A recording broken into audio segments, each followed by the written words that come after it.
Stock market में आपके खुद के विचार कैसे आपको लॉस की ओर ले जाते हैं, इस एक एग्जाम्पल से आप पूरी तरह से समझ जाओगे।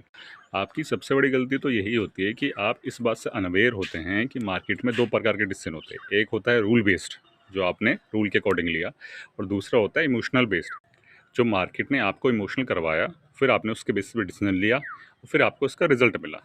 चलिए एक एग्जांपल लेते हैं। जैसे कि आप एक रास्ते पे जा रहे हैं, रात का समय, आपने देखा कि यहाँ पे सांप पड़ा हुआ है। आपने जैसे टॉर्च जलाई और आपको पता चला अरे तो रस्सी है यार, ठीक है, फिर आप आगे बढ़ गए। अब एक दूसरा एग्जांपल लेते हैं।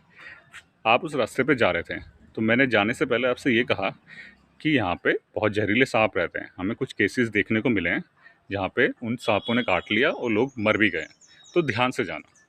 अब आप उस रास्ते पे जाते हैं, अब आपको दिखता है कि यहाँ पे सांप पड़ा है, फिर आप टॉर्च जलाते हैं, फिर आप देखते हैं रस्सी है, पर फिर आप आगे बढ़ जाते हैं। सवाल आपसे ये है कि इन दोनों ही केसेस में आप ये बताइए सबसे ज़्यादा डर कब लगेगा और क्यों लगेगा। सबसे ज़्यादा डर आपको लगेगा सेकंड केस में। क्यों?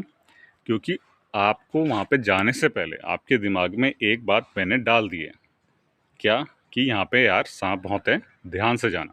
अब आप जब ध्यान से जाएंगे, सब कुछ बहुत सोच समझ के करेंगे, तो आपको वह रस्सी पड़ी हुई भी एक बहुत जहरीला सांप लगेगी।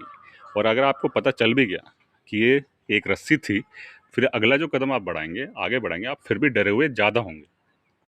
आप यहाँ पे ये बात पकड़ पा रहे हैं? आपके पास ऑलरेडी मार्केट में आने से पहले कुछ थॉट्स होते हैं, कुछ विचार होते हैं, वो आपको इन्फ्लुएंस कर देते हैं आपके डिसीजन को। जैसे कि आपके काफ़ी टाइम से लॉस हो रहा है, अब आप एक पेन में हैं, रिग्रेट में हैं, तो लॉस में। अब आपके अंदर एक हल्का सा एक थॉट है कि मुझे रिकवर करना है किसी भी तरह, ठीक है। अब आप जब मार्केट में जाएंगे तो आप स्टॉप लॉस अपना बढ़ाएंगे। मार्केट आपकी स्टॉप लॉस हिट करने आ रहा है, आप उसको बढ़ाते चलेंगे, क्योंकि वो दर्द है आपके मन में, वो रिग्रेट है। और इसका जस्टिफिकेशन कैसे देंगे कि ये बहुत ही एग्रेसिव मूव आ रहा है, ये सस्टेन नहीं करेगा, ये पलट जाएगा। अब इस पूरे केस में आप मुझे ये बताइए, पूरे डिसीजन में कहाँ आपने रूल बेस्ड ट्रेडिंग करी है? आपके मन में एक बिलीफ सिस्टम था, उसके अकॉर्डिंग आपने देखा और चार्ट में आपने वो चीज़ ढूंढ भी ली कि यार यहाँ पे तो बुलिश मूवमेंट है, सस्टेन नहीं करेगा, तो मैं अपना स्टॉप लॉस बढ़ा देता हूँ।